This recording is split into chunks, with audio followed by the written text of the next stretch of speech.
The world of Karnak, 7 no longer bled. It simply smoldered. Once a thriving colony ringed with solar farms and research outposts, it had become a boneyard of glassed plains and skeletal cities. Dominion ships hovered like obsidian leviathans in the sky, drifting slowly above the ruins, casting long shadows that didn't move with the sun. Every day, their voices echoed from orbit in mocking declarations, surrender and survive. But no one left to hear them was surrendering anymore. Sergeant Callen Voss lay still on a wind-scraped ledge, buried beneath layers of ash, stone, and synthetic camo netting. His body was motionless, molded to the terrain. His breath came slow, silent, timed with the wind so that even the air couldn't betray him. One eye behind the scope of a long, battle-scarred sniper rifle, the other closed to preserve focus. The rifle was a relic, an earth-forged, chemically propelled weapon modified with alien optics scavenged from a fallen Dominion scout. It fired no lasers, produced no energy pulses, and left behind no signature beyond a crack of sound that warred with the silence of space. Below him, a Dominion patrol moved through the blackened rubble of a collapsed human outpost. Their movements were elegant, artificial, every step calculated by embedded neural chips and overseen by command AI. The soldiers were tall, insectoid in their limb structure, draped in purple exo-armor that shimmered with refractive shielding. They moved without urgency, unaware, or perhaps unconcerned, about what might be watching from above. They had reason to feel safe. Human resistance had been shattered in the first month. Orbital stations destroyed, command posts neutralized, Earth's forces pushed into hiding or extinction. Karnak, 7 had been chosen as a testing ground for the Dominion's full-scale occupation strategy. It was supposed to fall without resistance. But one man remained. Callen Voss hadn't been stationed on Karnak, 7 when the war began. He had volunteered for extraction duty, ferrying survivors off-world after the initial bombardment. That had changed the moment he saw what they'd done, what the Dominion had done to the children's hospitals, the hydro stations, the emergency relief zones marked clearly with non-combatant tags. He had stopped thinking of this as a war and started treating it as something else, something personal. He turned his dropship around and never left the surface. Now, 3 months later, he had become a myth among survivors and a growing rumor among the enemy. A ghost in the dust, a whisper behind the trigger. His scope tracked a Dominion officer walking ahead of the formation, taller than the others. Unique crest embedded in his chest plate, probably a local commander. The officer stopped beside a broken human data tower, casually lifted a plasma torch, and melted the remaining core unit. Information eradicated. Just another reminder that humans were being erased, one bite at a time. Voss didn't move, didn't blink. He'd watched them do this before. Erase what they didn't understand, mock what they didn't respect. Snipers, especially, were a favorite subject of Dominion scorn. In one intercepted transmission, a Dominion war advisor referred to human snipers as crawlers who pretended gods, hiding like prey while thinking themselves predators. They believed their armor and detection grids made them invulnerable, that their adaptive shielding made old-world ballistics irrelevant, that humans couldn't reach them anymore. Voss listened to that broadcast every morning before preparing his rifle. He adjusted the wind dial, subtle shift in pressure rolling in from the south. Distance, 643 meters. Elevation, 22 degrees. Shield harmonics on the officer's chest, stable, but too focused forward. Side profile was vulnerable. Comms channel stayed silent, good. No interruptions. His finger brushed the trigger, then paused. His thoughts drifted, briefly, sharply, to a memory he didn't ask for. Montana. Mountains. His grandfather's voice, old and rough, whispering as they lay on a ridge hunting elk. You don't aim for the animal, son. You aim for the silence after. Make it ring so loud the world doesn't forget who held the rifle. He blinked, and the world returned. His breathing slowed further. He squeezed. The shot exploded through the air, a raw, bone-shaking crack that rolled down the canyon and across the battlefield like thunder off a cathedral bell. The sound struck harder than the bullet itself. The Dominion officer's head snapped sideways. A fracture of blood, mist burst into the wind. The body dropped mid-step, legs folding like paper. The squad froze. Then chaos. Shouts in their guttural language echoed through the ravine. Scanners lit up the rocks. Drones launched upward, spinning frantically. But the shot had come and gone. No tracer. No signature. Nothing but the echo. Voss had already moved. He slid backward from his ledge and dropped into a crawl through a pre-scouted crevice. He moved like erosion, slow, inevitable. Every inch calculated, silent. Within 30 seconds, he was 100 meters away, setting up at a new vantage point. The Dominion scanners were pointed at ghosts. From his new position, he observed them scatter. Their discipline cracked. Movements became erratic. Some fired blindly into the cliffs. Others clustered too close together, violating their own tactical spread protocols. Fear, Voss thought, was more contagious than gunfire. A second target exposed itself. A comms engineer trying to stabilize uplink. No armor. No support. Just panic and motion. Voss considered it, but held fire. He wasn't here to kill indiscriminately. He was here to remind them. He watched until the patrol retreated, dragging their officer's body with them. One soldier stayed behind just long enough to scan the surroundings, eyes fixed upward.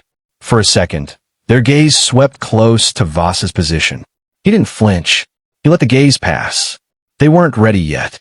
Back in his hideout, tucked beneath a shattered highway bridge now consumed by wild overgrowth and ash, Voss cleaned the rifle. Every movement was slow, reverent. He checked the spent casing, then pulled a thin stylus from a pouch and scratched a new line into the brass. One shot, one mark. There were 17 casings before it, each etched, each a memory. His comm link buzzed once. It was surreal, the only voice left from Orbit Command. Their signal was low, distorted, barely holding. Echo 5 copy. He tapped the receiver. First shot fired, he said. You got him. Confirmed. Silence lingered. Then, we just intercepted a fleet-wide silence from Dominion Command. They paused transmissions. No propaganda for 12 minutes. That's longer than I expected, Voss replied. They know now. Good. Let them know louder tomorrow. He powered down the link and set the rifle beside him. Night fell over Karnak, 7 in layers, like a shroud pulling tighter around a wound. But for the first time in weeks, there was no patrol within a kilometer. No movement. Just wind, dust, and the memory of thunder. And tomorrow, there would be another echo. The Dominion hadn't expected fear. They expected resistance. They expected panic. They expected desperate, futile skirmishes from desperate, inferior creatures. But fear? That was new, and it spread quickly, like a disease, through calm chatter, troop movements, and hesitant pauses where once there was only precision. Lieutenant Xaril watched the aftermath of the sniper's first strike unfold on the command holodeck. The glowing image of Karnak 7's cliffs shimmered as unit tags flickered and shifted out of formation. Vital signs blinked yellow, then red.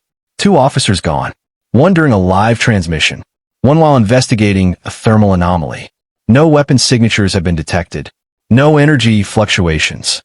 Just the sound, a raw, physical crack that echoed through their bones, not their sensors.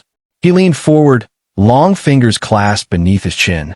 Unlike his superiors, Xaril did not dismiss human tactics as backward. He studied them. He'd watched hours of Earth War footage during his academy years, not for entertainment, but for understanding. There was something primal in how humans fought. Something messy, intimate, brutal. And now, here on Karnak 7, that primal energy had returned. It wasn't a battle. It was a message. Where's the origin point of the projectile? General H. Kor's voice rumbled from the far end of the command deck. Xaril didn't turn. There isn't one. The general's eyes narrowed. Don't play word games with me, Lieutenant. No, sir. I mean that literally. Our detection systems caught the sound, but not the shot. No heat trail. No particle disturbance. No visible arc. He's using kinetic ballistics, projectiles propelled by combustion, not energy. Primitive, Effective, Exaril corrected softly. Especially on terrain like this. The general waved a clawed hand. Deploy scout drones. Flood the upper ridges. If there's a human crawling around up there, I want him peeled out of the rock and screaming in front of me. Exaril nodded and turned back to the display. But something flickered behind his eyes, an unease not just at the sniper, but at the general's confidence. Overconfidence, he noted. Again, it was the Dominion's greatest flaw. Voss watched the drones rise like silver gnats, buzzing low across the cliffs. They were scanning hot zones, using infrared and motion sensors, but he'd already masked those signatures. His hideout was buried under layers of cooled ash and heat-bleeding mats, the kind Earth forces had learned to use after fighting in volcano zones and desert warfields.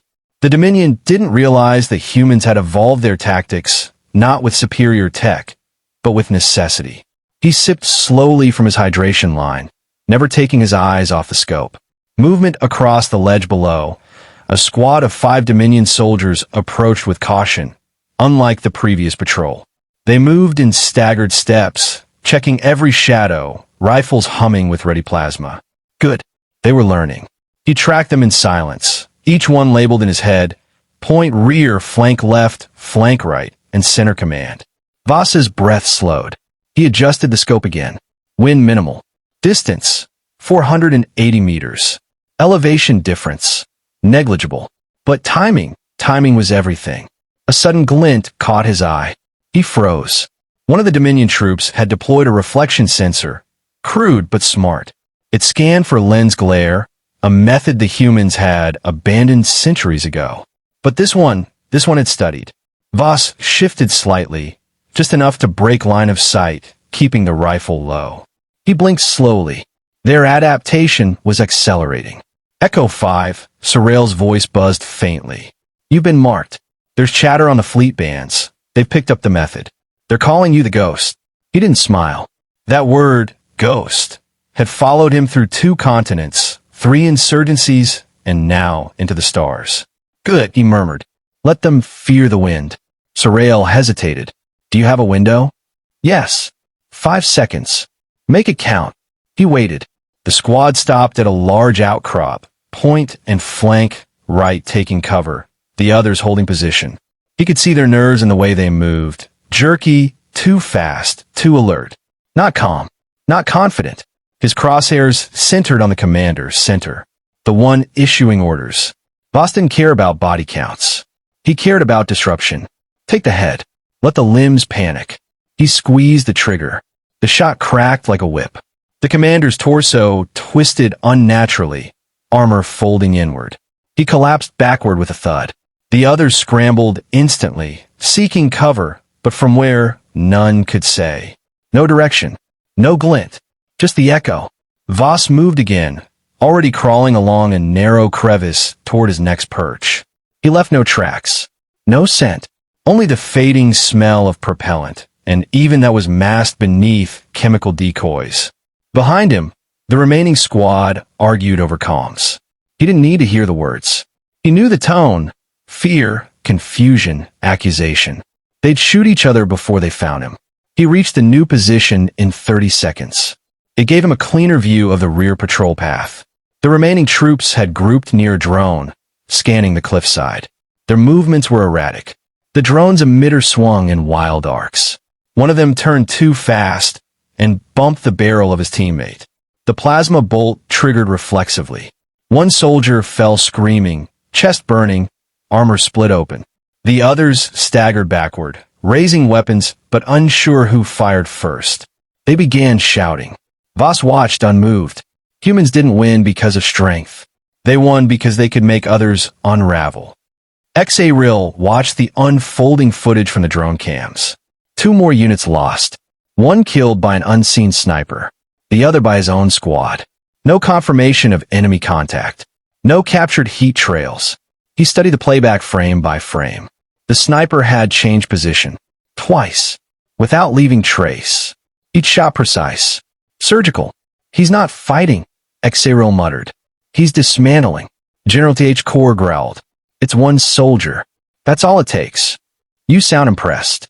I'm aware, Exeril said. We're not facing a standard infantryman. This one was bred for this kind of warfare. Core snarled. Send in a shadow pack.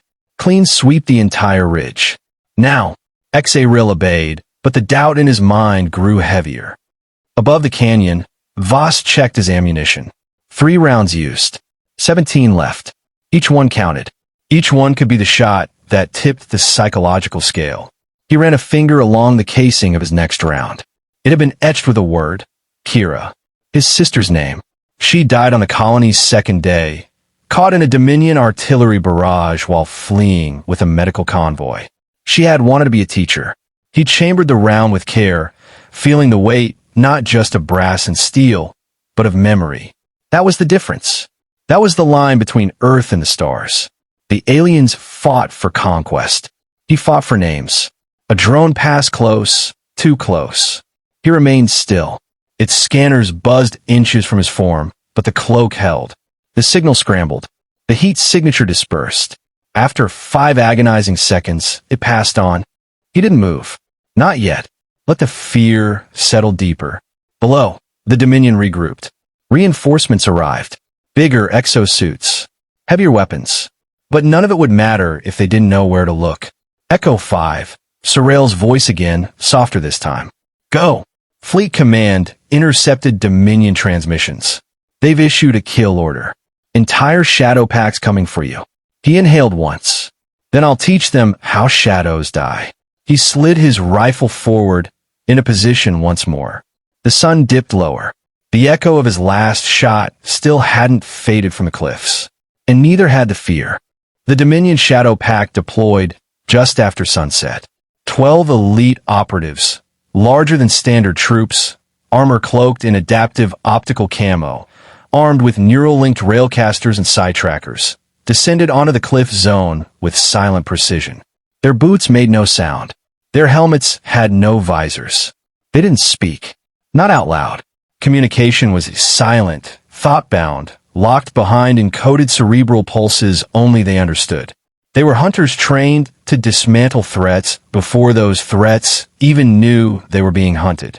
But they had never faced Sergeant Callen Voss. Voss watched their arrival from a narrow alcove hidden in a natural rock overhang. His body lay still, coated in dust and coolant compound. Even his breath was measured, 3 seconds in, 5 seconds out, timed with the ambient gusts that swept the cliffs. The stars were beginning to pierce the polluted sky, flickering dimly above the smoke haze. He had been waiting for them. His scope remained still, watching the lead shadow operative make a triangular hand gesture. 3 split off toward the northern ledge. 4 dropped low along the valley's path. 5 climbed high, angling to encircle. The formation was clean, disciplined. He admired it, briefly. But discipline didn't survive contact with fear. He reached into a pouch near his ribs and pulled out a steel rod the size of a finger. He twisted its end. A faint beep. He placed it on the ground and covered it with ash. Then moved. 5 minutes later, he was 1 ridge away, watching the team spread like a net. They were closing in on the decoy device, designed to emit micro flickers of heat, heartbeat patterns, and mild CO2 signatures. To machines, it mimicked life. When the shadow pack leaned, close to inspect it, Voss fired. The shot cracked like a divine verdict. The operative's chest caved inward, armor plating punched through cleanly. The body dropped soundlessly, mid-scan. A second later, the decoy flared with a pulse grenade. Not to kill, to blind. Dust, heat, electromagnetic static. Confusion bloomed. The rest of the squad reacted instantly, weapons sweeping, but they fired wide, striking the wrong cliff face. One of them triggered a side trap that Voss had left earlier, and his helmet shorted out, flooding his visual cortex with white noise and static screams. He dropped to his knees, clawing at his own skull. Voss relocated again, silently descending along a narrow crevice. The terrain had become his weapon. Every rock face, every broken ridge, every curve in the canyon was a page in the language of death he'd mastered. Earth had no forgiveness. It taught snipers how to vanish in plain sight. Another shadow operative broke formation, sweeping too wide on the perimeter. Voss waited, letting the target move deeper into isolation. Patience, not aggression. He fired. This time, the round struck through the left side of the helmet, exiting near the jaw. The body stumbled forward, collapsed near a dead tree, twitching. A moment later, the radio silence broke. "We've lost contact," said a filtered Dominion voice over open comms, tight with tension. Exaril stood aboard the command cruiser, eyes locked to the shifting icons on his holo display. Half of the Shadow Pack had gone dark. Their vitals had flatlined, and the terrain provided no readouts. One operative's helmet feed had turned into a cascade of digital noise, as if the sniper had managed to corrupt the stream by his shot placement alone. It was impossible, and yet, Hitchcore loomed behind him, fists clenched behind his back. "Your hunters are being dismantled."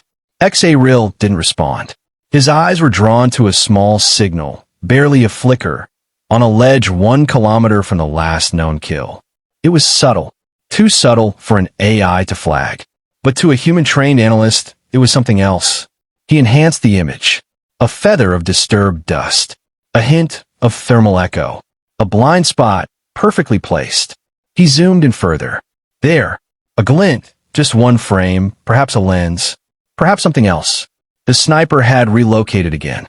"Sir," Exaril said quietly. "He's not evading. He's orchestrating. Every move they make is part of his plan. He's shaping the battlefield while we chase phantoms." Core snarled. "Then burn it. Fire a plasma strike on the entire cliff line. You'll kill your own operatives. They're expendable. The sniper is not." Exaril hesitated.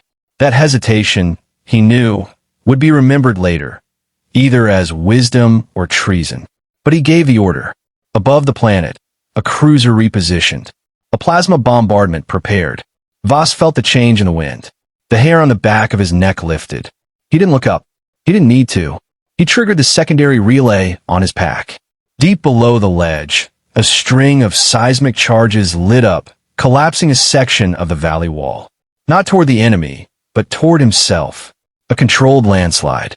Dust and stone filled the area, masking his signature just as the plasma strike thundered from orbit. A molten spear of fire slammed into the cliffs, carving a trench of heat and destruction. When it cleared, scanners found nothing. No sniper. No shadow pack. Just ruin. But Voss wasn't dead.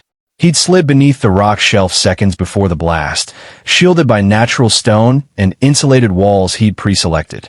When the dust settled, he crawled forward, breath short, ribs bruised but unbroken. He emerged further down the canyon, disguised by the chaos above. In the aftermath, Dominion troops scoured the impact zone. They found pieces of the Shadow Pack, limbs, shattered helmets, burned fragments, but no sniper. Not even blood. Exaril reviewed the footage in silence. "Send word to the fleet," Hitchcore barked. "Increase patrols. Lock down every ledge." Exaril didn't move. The general turned sharply. "Did you not hear me?" Exaril spoke slowly. "He's no longer killing soldiers." "What?" "He's killing belief." Core's jaw twitched. "What nonsense." "He's dismantled your elite, turned your precision into panic. Every death he delivers plants a seed of fear. And now, even your own command hesitates."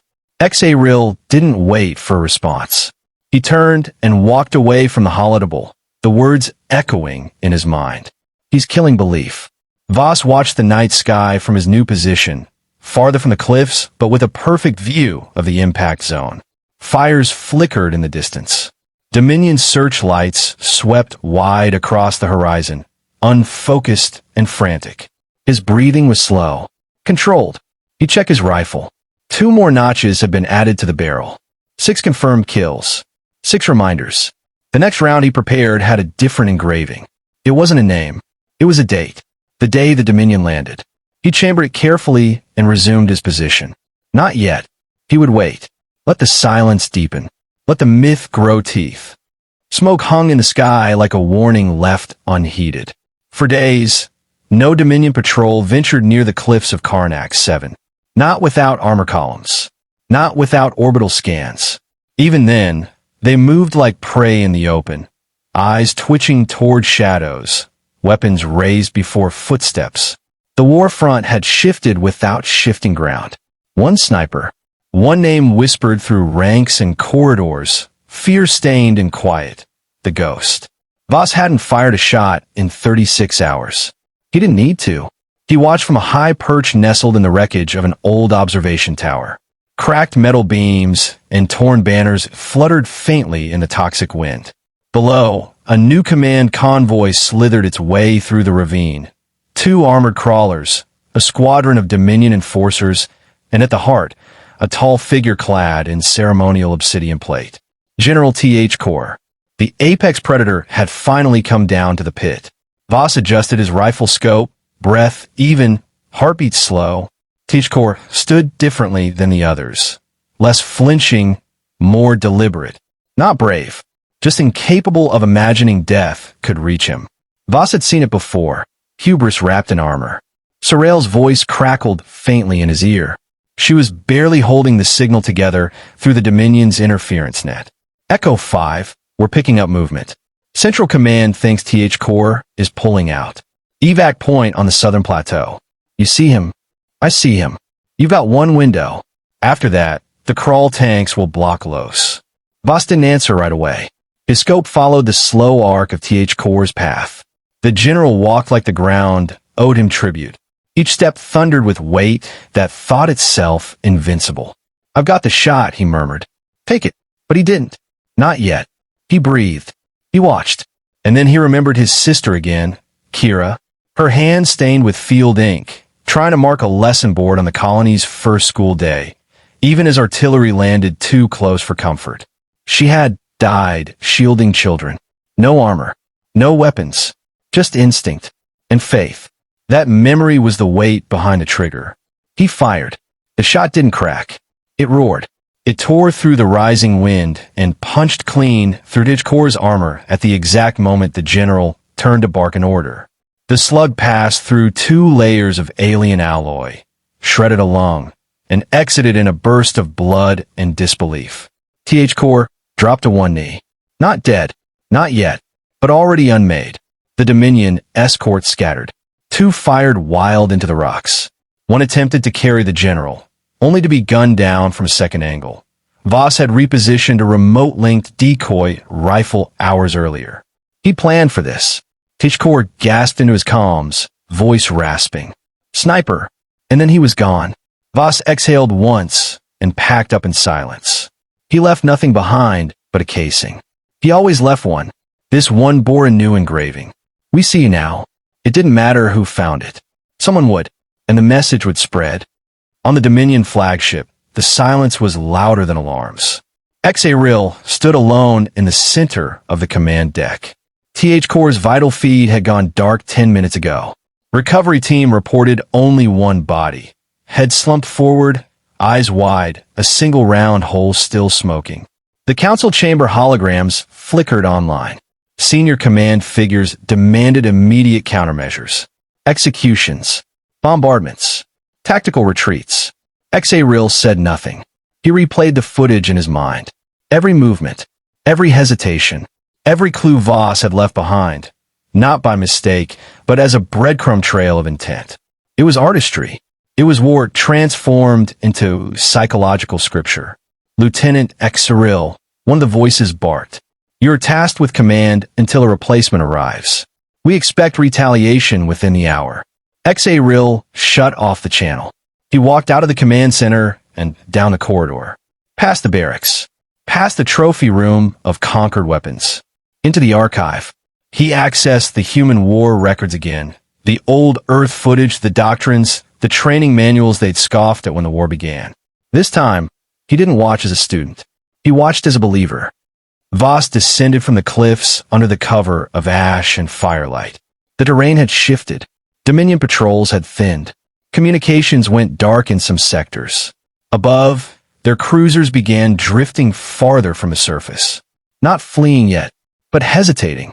And hesitation in war was just fear waiting for form.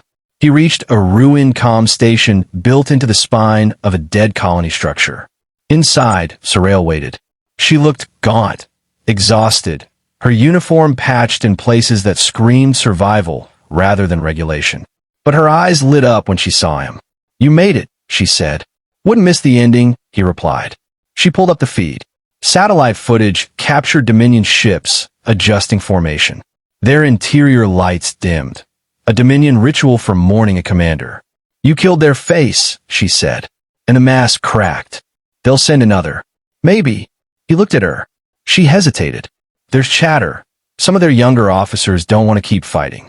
They're calling you the Echo. Said you remind them that death has a sound.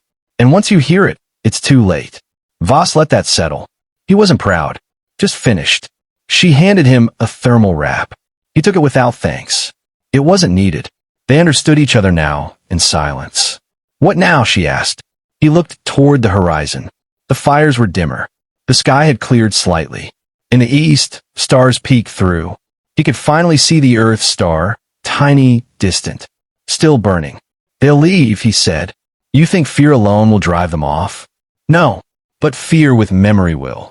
She nodded slowly. "And what if they come back?" Voss shouldered his rifle and stared out into the ruin, into the world where one man had made an empire hesitate. Then, "I'll echo louder." He stepped out into the ash, his silhouette fading into the landscape.